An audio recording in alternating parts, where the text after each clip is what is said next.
Hello, and thank you for joining me for this pensions policy update. This should be a rapid fire session covering a few big changes that have occurred in the UK retirement landscape. Despite life being in many ways grinding to a halt over the last 12 months, retirement policy has continued to shift and morph. The majority of this has been driven by the government, the FCA, and the pensions regulator, as is so often the case. This presentation focuses primarily on changes that have emanated from government.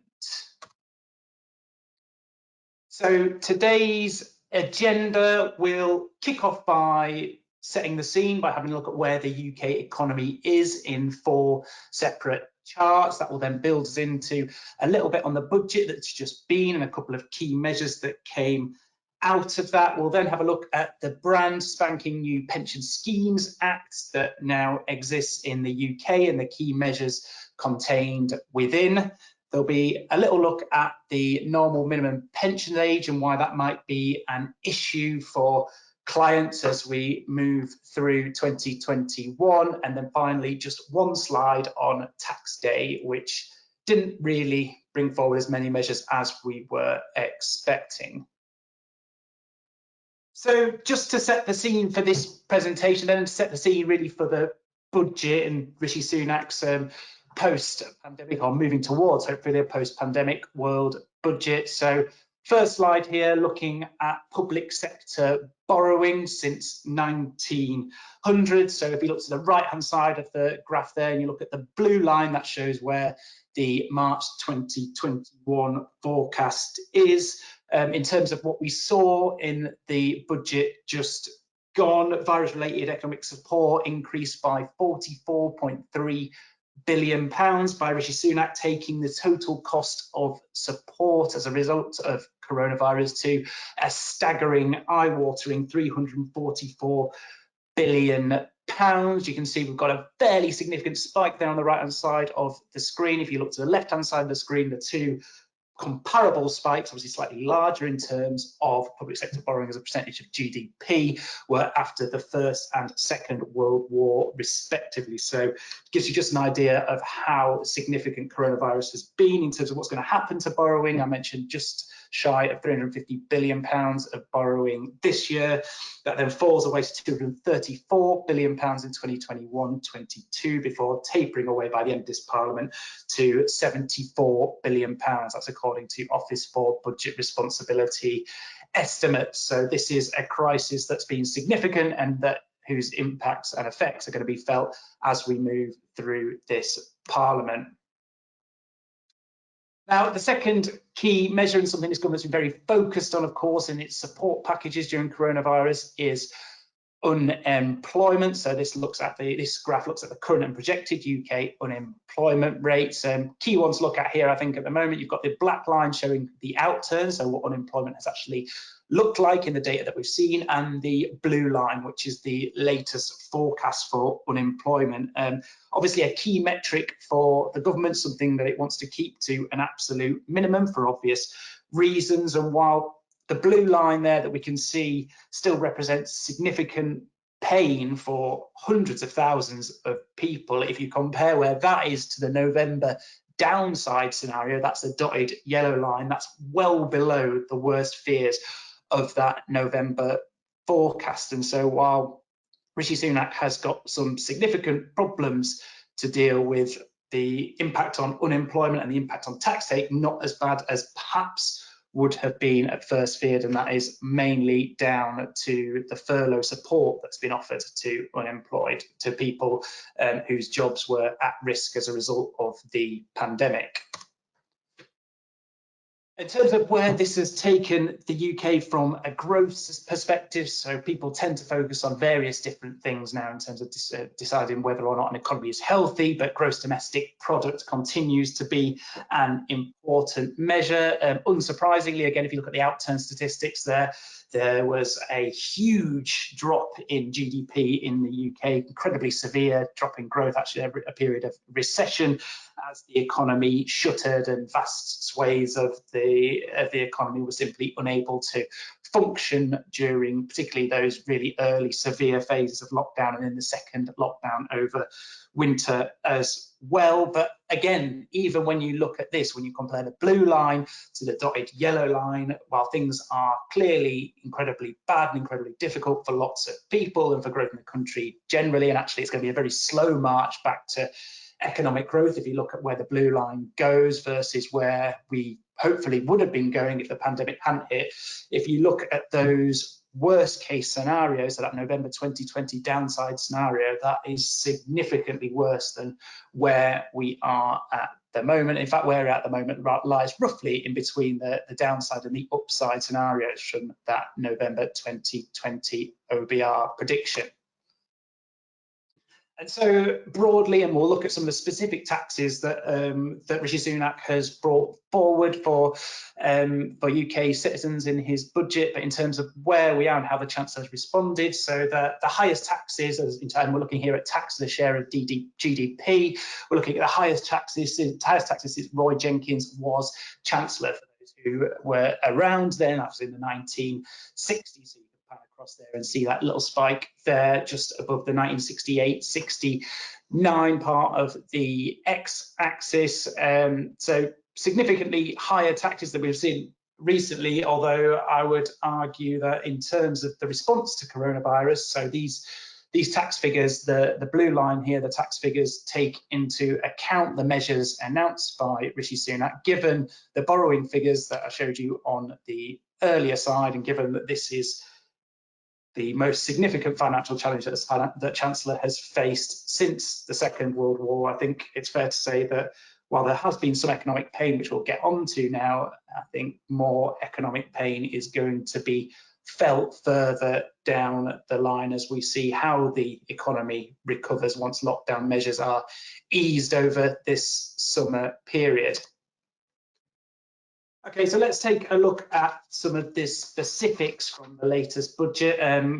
So three key measures, I would say, two of which are covered here. So the headline rate of corporation tax, which I've not covered on this slide, of course, increasing to 25% with some measures in place to protect the smaller businesses. That was quite a surprise move, quite a significant move, particularly for a Conservative Chancellor. We then got, which are listed on this slide here, two stealth taxes. Now, I say stealth taxes, actually, Rishi Sunak made the fair point during his budget speech that actually they're not really stealth taxes because he was announcing them in his budget, but nonetheless they are, I would argue, measures that won't be felt immediately by voters and by taxpayers, but will be something that will affect their lives as fiscal drag takes hold in terms of their salaries, in terms of their savings as well. So the first measure, really significant measure, freezing the personal allowances until 2025-26, estimated to raise £8 billion a year by the end of this Parliament, affecting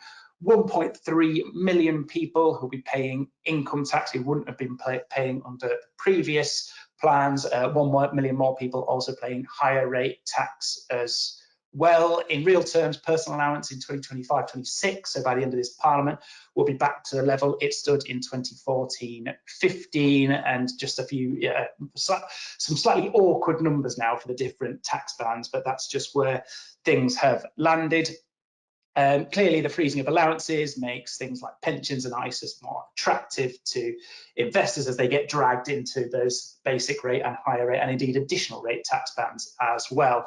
The lifetime allowance, this is one we're going to labour on a little bit more in this presentation as it's likely to have a direct effect on various clients. So the lifetime allowance has been frozen at the very handy number of £1,073,100 until 2025-26. Doesn't raise a huge amount of money in terms of overall government spending, and certainly in terms of the significant amount of borrowing that the government's had to undertake in order to deal with coronavirus, so £300 million a year by 2025-26.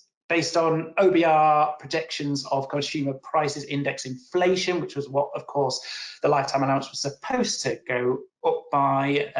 We expect the lifetime allowance to be around £85,000 lower by the end of this Parliament than it would otherwise have been if that indexation had remained in place.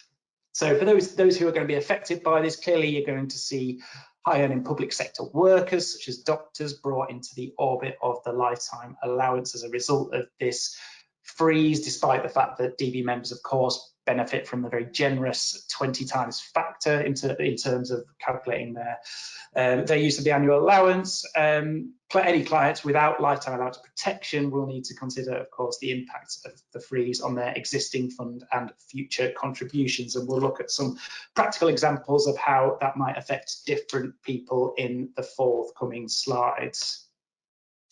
So just a bit of context here. Clearly, the Chancellor facing some very tough decisions, nonetheless disappointing that once again it is pensions tax incentives that have borne the brunt, and once again disappointing that we've seen yet another change to the lifetime allowance. So this slide just looks at the salami slicing that we've seen over the last decade or so. So incredible to think of now, really. Back in 2010-11, the lifetime allowance stood at a healthy 1.8 million. We subsequently saw that cut back to 1.5 million, 1.25 million in 2014-15, and then down to $1 million in 2016-17 before the inflation link was introduced. And that inflation link, of course, is now being pulled back as by the Chancellor in his latest budget. Those previous cuts clearly created huge complexity for clients, which I don't think is helpful for anyone in terms of explaining the way that pensions work and the benefits of pension saving. Clearly, the lifetime allowance also acts as a significant punishment to strong investment growth, which is something we'll look at in the subsequent slides. And I think more broadly, this is quite a difficult environment for people to save for the long term in, and it's just another example of an area where getting good quality financial advice will really pay off for lots and lots of people. So in terms of the way this was announced and the way that it was characterized, I think it was slightly distant from the reality of who will be affected by it. So like many of the announcements in the budget, this was trailed in the national papers. So a story on the front page of the Times here, talk about Rishi Sunak's tax raid on pensioners, and specifically suggesting that this was a stealth tax on wealthy pensioners. In fact, when you look at the numbers and you run through some examples, as we will do in a moment, freezing the lifetime allowance could hit savers young and old. Okay, so to illustrate that point, we've run through some numbers for 3 different cohorts of investors and looked at how they could be caught by the lifetime allowance freeze at just over £1 million. So we'll kick off with a group that we've labelled the youngsters. So if you consider a 25-year-old graduate who saves £500 a month into their pension, so doing the right thing and saving for their financial future, if they enjoy strong investment growth of 8% a year post charges, and it will generally be strong investment growth combined with decent contributions where the lifetime allowance is going to hit. But when you're thinking about £500 a month and 8% a year post charges, that's what the MSCI World Index has delivered since 1987 broadly, then you can see that fairly normal people doing the right thing could be caught by this. So a 25-year-old graduate making £500 a month contributions could reach the lifetime limit by age 66. If you think of savers in their 30s, the risk is probably more likely if they've been savvy when they were younger and built up a bit of a savings pot and then enjoy strong investment returns coupled with decent contributions throughout their life from that period. So if you think of a 35-year-old with a £150,000 retirement pot today, if they make £500 a month retirement contributions and again enjoyed 8% investment growth after charges, they could hit the lifetime allowance by their 61st birthday, so well below where their state pension age is likely to be, and therefore someone who probably wouldn't consider that a lifetime allowance is something that they need to think about will eventually be caught by it under the existing policy. Now, moving through to those who are just a little bit older, so the ones we labelled the midlife savers, so people in their 40s and 50s, these are the kind of people who the lifetime allowance probably isn't a significant concern at the moment, people who probably think that this move wouldn't affect them whatsoever.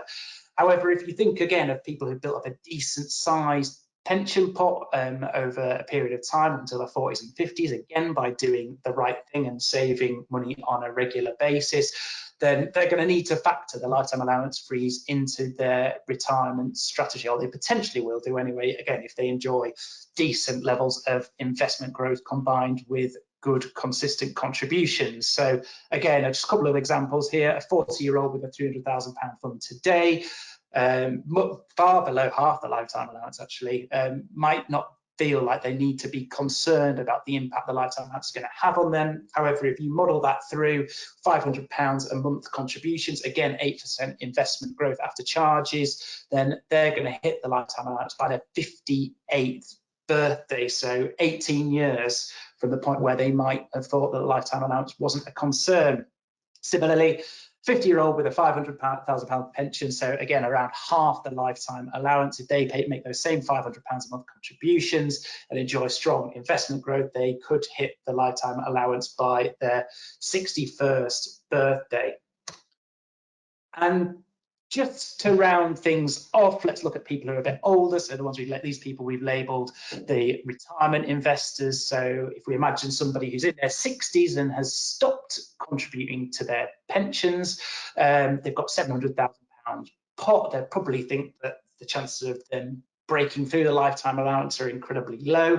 In fact, if they make no more contributions at all and enjoy 8% investment growth on their funds, then they'll hit their lifetime allowance after 6 years, so by their 66th birthday. And of course, even those who start taking an income may still also breach the lifetime allowance as a result of the age 75 test. So those slides are just to illustrate the point that while this decision is being characterised as an attack on wealthy pensioners, in fact, what you're looking at is an attack on retirement savers of all ages and people who do the right thing and make regular contributions and invest their money in a way that generates growth, which they need as an individual, and of course, which the country needs as well in terms of pushing businesses, giving businesses the investments they need to deliver growth and all the rest of it.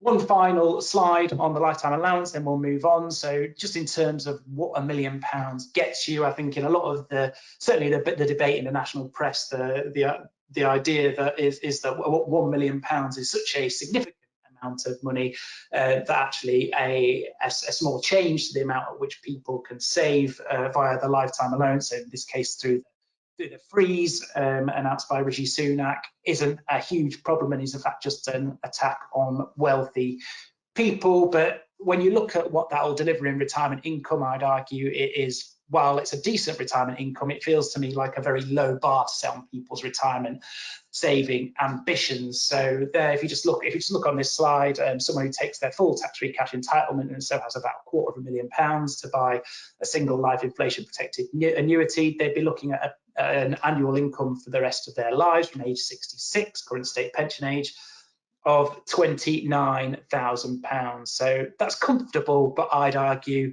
that creating a cap on people's ability to save, which effectively means that the income that they'll get from their pot is around the average UK wage, is a very, very low bar to set. Equally, if you look at the drawdown numbers there, based on 4% investment growth, you're looking at an income lasting 30 years of around £32,000. So £1 million, certainly not the retirement riches that perhaps some people out there believe it may be. Of course, with budgets, it's not just a story of the things that are announced, but also the things that aren't announced. So a couple of things that we were hoping to see, and one we were glad that we didn't see anything of. So the lifetime ISA early withdrawal charge, that was reduced to 20% as part of the early government response to coronavirus. That made perfect sense to me, at least, because by reducing the early withdrawal charge to 20%. That's of course for non-eligible withdrawals from the lifetime ISA.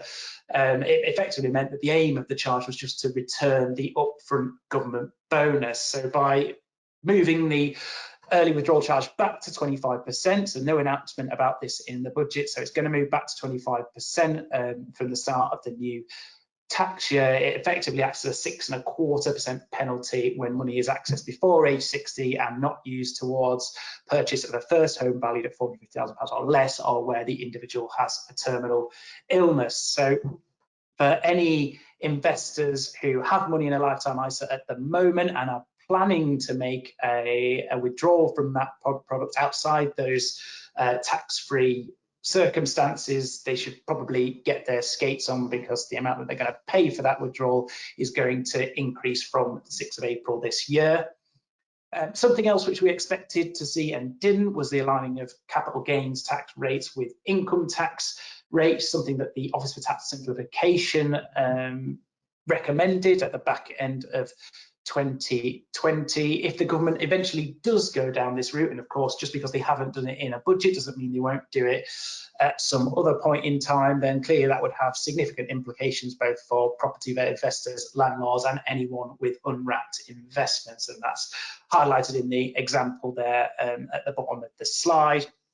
I won't go too much into higher rate pensions tax relief, just to say that like most big government set piece announcements, budgets and economic updates, there was rumour and speculation around the future of higher rate pension tax relief. In the event, we didn't get anything in the budget on that, although obviously we did get a cut to the lifetime allowance.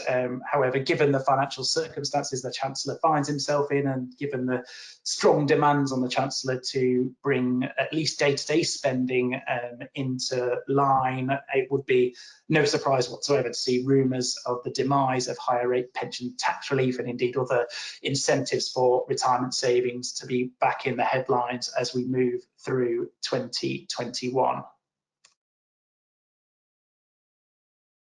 Okay, so turning now onto the Pension Schemes Act 2021. So this was shepherded through Parliament by Guy Opperman, the Pensions Minister, over a period of about 2 years. It enables some new things to happen, which I'm going to spin through in the forthcoming slides. Worth bearing in mind that while getting the Act over the line is a key milestone for the DWP and for the Pensions Minister himself, details are going to need to be hashed out in secondary legislation. And in fact, often it's in the secondary legislation where quite a lot of the interesting stuff happens. So while what's included in the Pension Schemes Act, which I'll run you through now, is crucially important in terms of the direction of travel of this government, the details will be forthcoming in subsequent consultations and legislation.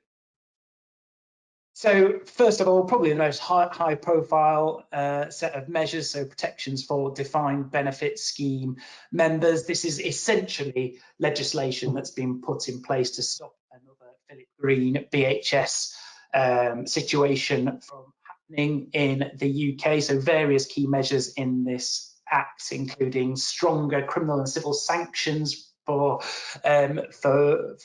people who are responsible for running defined benefit schemes, including 3 new criminal offences and power to issue civil penalties of up to £1 million for people who breach those new rules.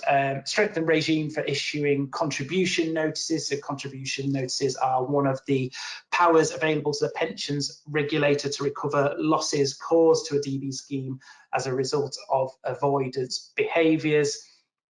The pensions regulator has also been given enhanced corporate transaction oversight, so requiring persons involved in a corporate transaction to make a statement setting out information about the event and how any detriment to a DB scheme as a result of this event is to be mitigated, and extended information gathering powers for the pensions regulator. So as I mentioned, this is almost entirely legislation that is designed to stop a company being sold off in the way that BHS was, without due regard to the impact that a sale of that nature would have on the pension scheme members, and to stop a company boss from neglecting its duties to those pension scheme members. I think a fair criticism of these proposals is that they're a little late in the day. Certainly a sense of locking the stable door after the horse has bolted. But I think nonetheless, in terms of future issues and certainly future company merger activity and the way that senior people within companies approach their responsibilities to DB members, I think the fact that these stronger measures are in place are likely to push the issue of DB scheme funding, and indeed for a lot of companies, I think getting that defined benefit scheme off the books by a buy-in or buyout is likely to be higher up the corporate agenda. So the next part of the Act, something you've probably heard a bit about, pensions dashboards. So something that's been talked about for, God, I think it's about 5 years now, 6 years now, something like that. So the Act legislates finally for the creation of pensions dashboard, which once they're up and running should, in theory at least, allow members to see all their retirement pots in one place online. Two key aims of pensions dashboards. So firstly, the simple aim to help people locate lost pension pots, and the second supplementary aim to give people more information so they can plan for their retirement by knowing exactly how much money they have, and potentially by using modelling tools if eventually the dashboards are able to have that capability. In terms of the central problems, so it's summed up quite well by this Pensions Policy Institute figure in terms of the number of deferred pension pots, so automatic enrolments being rolled out. We know that people tend to be more transient in their jobs, so DWP numbers suggest that people tend to have around 11 different employers throughout their working life. It's possible that with each employer that they move to, they'll build up a new pension pot. As a result, you get this vast growth in deferred pension pots. So just looking at master trusts, that's expected to increase from 8 million pots in 2020 to 27 million pots in 2035. So something needed to be done to deal with that problem, and pensions dashboards are the central answer that's been devised by this government. Now, in terms of the timetable, dashboards were originally due to be in place by 2019. Clearly, 2019 has been and gone, and we don't have dashboards, so that deadline has been pushed back now to 2023. In terms of the practicalities and what dashboards are going to look like, I think that's something that we'll see coming through in both the secondary legislation and also the work that's been done by a working party comprising people in the industry, and being led by Chris Curry of the Pensions Policy Institute. In terms of the debate in Parliament and where we got to, so there was some debate about whether dashboards needed, whether we should be talking about dashboards plural or dashboard singular. So some people argued that we should just have a single dashboard as a utility service provided by the state. Others argued that we should let 1,000 flowers bloom in effect and have lots and lots of different potential dashboards, all innovating under an umbrella of regulation, which means people still see the same basic information in all the different dashboards.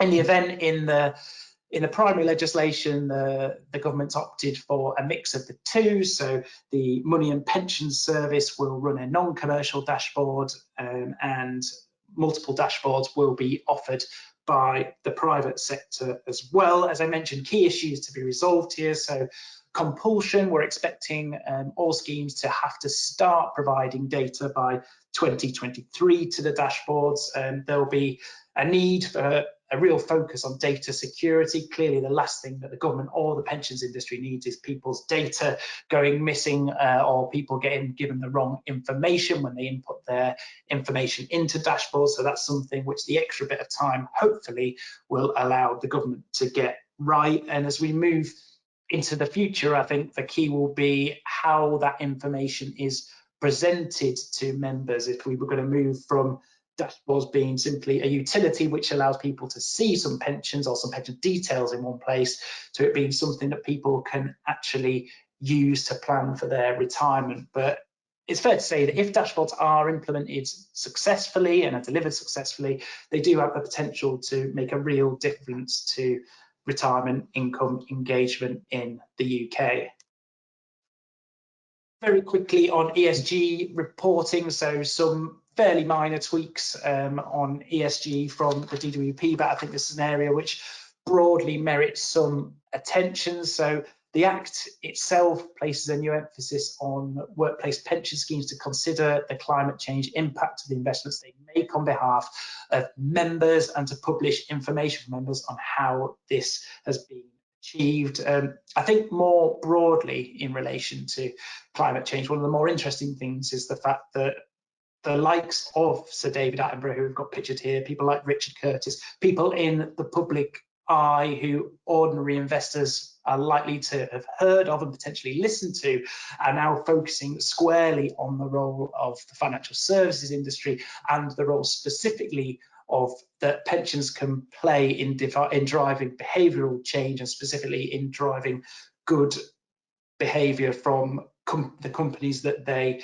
invest in. So this is all about investor engagement. If you look at the retail investment space, we're seeing significant demand now for environmental, social and governance products. So responsible fund sales trebled to £10 billion in 2020.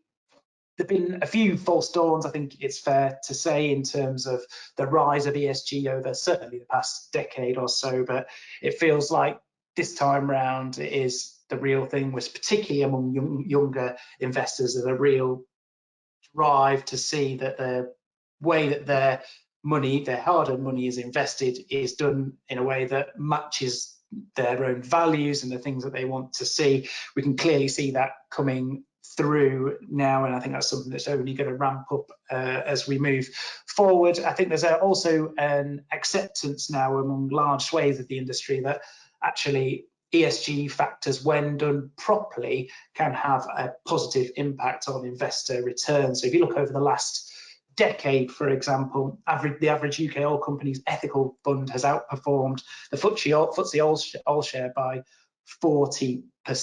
So while the Pension Schemes Act is looking specifically at disclosures, I think that combination of members wanting increasingly to see that their investments are being used and invested in things that they agree with from a social perspective, from an environmental perspective and from a governance perspective, that's absolutely key and is going to drive future changes in the way that members behave and in the way that clients behave as well.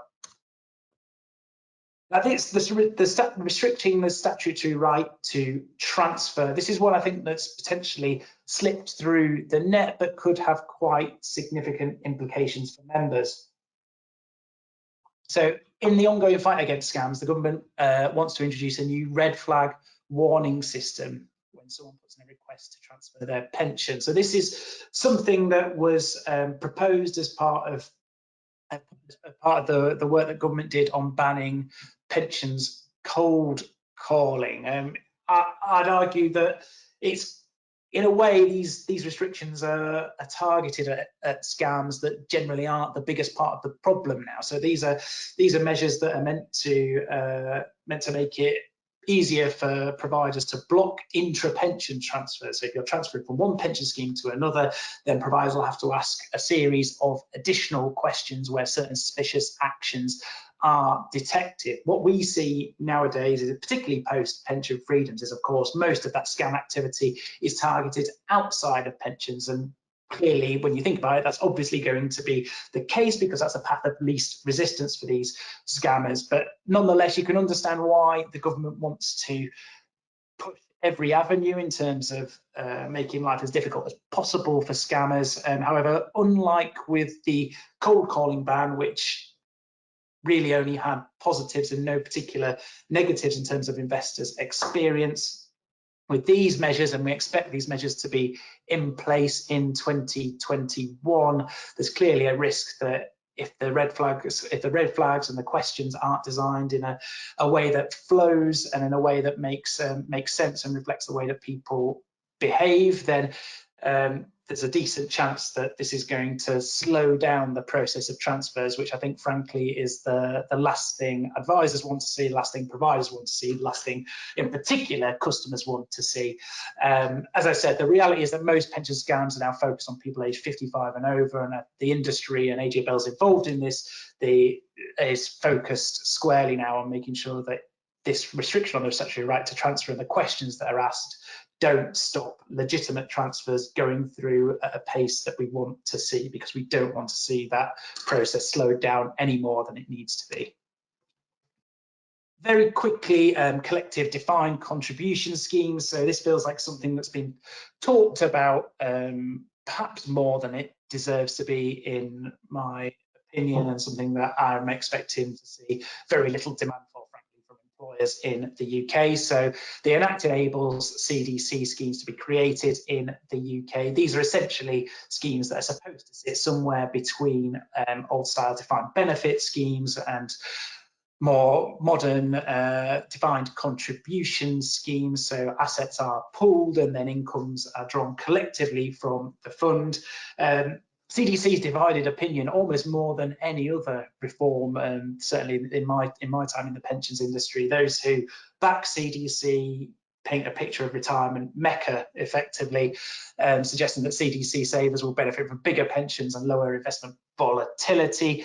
I think those on the other end of the spectrum think that there are innate intergenerational unfairnesses within CDC, which means sons and daughters are likely to have to make bigger contributions to pay for their parents' pensions. Like most things that divide opinion to that extent, the truth probably lies somewhere in the middle. There's certainly no investment strategy that a collective DC scheme can pursue that isn't open to an individual defined contribution member, particularly post-pension freedoms, when most people tend to stay invested in drawdown. The ability to stay invested in higher risk assets over longer periods of time is there for your individual DC members, as well as for members in a collective fund. I think more fundamentally, the hope, I think initially from government, was that employers would look to choose CDC as an alternative to closing their DB schemes and moving to individual DC schemes, as we've seen many employers do in recent years. We know that Royal Mail wants to go down this route. It's effectively the reason this legislation was introduced by the government. I personally certainly haven't heard of many other cases of employers wanting to go down the CDC route. I think most companies who are moving away from DB will be looking for the lowest cost and easiest to administer pension scheme available to them, and that tends to be workplace defined contribution schemes. So a couple more things and then we will round up this session. So increasing the normal minimum pension age to 57. So this has the potential actually to cause a few problems for clients. It's something that it's worth notifying them about at the moment, although we're waiting to see exactly what the Treasury's intentions are in relation to this. So this is something that was flagged back in 2014 that's part of the pension freedoms reforms. The normal minimum pension age would increase from 55 to 57, so that's the earliest point at which people can access their pensions, in line with the increase in the state pension age to 57, which is also due to go ahead in 2028. So some people are exempt from this change, so armed forces, police and fire service. However, the bit where there's a bit of confusion at the moment, and we are seeking some clarity from the Treasury on this, is in relation to the protection regime. I certainly come up with a bit of a cold sweat whenever I hear protection regimes. Probably been, I think I've been hurt by too many lifetime allowance protection regime and the complexity involved. But nonetheless, we do have a protection regime proposed by the Treasury. You see the quote marks there, exactly what it is that they intend. So the way that we're reading this and highlighted there is unqualified right, which is the key point in terms of those who will be protected and those who won't be protected in relation to the rise from age 55 to 57 in the NMPA.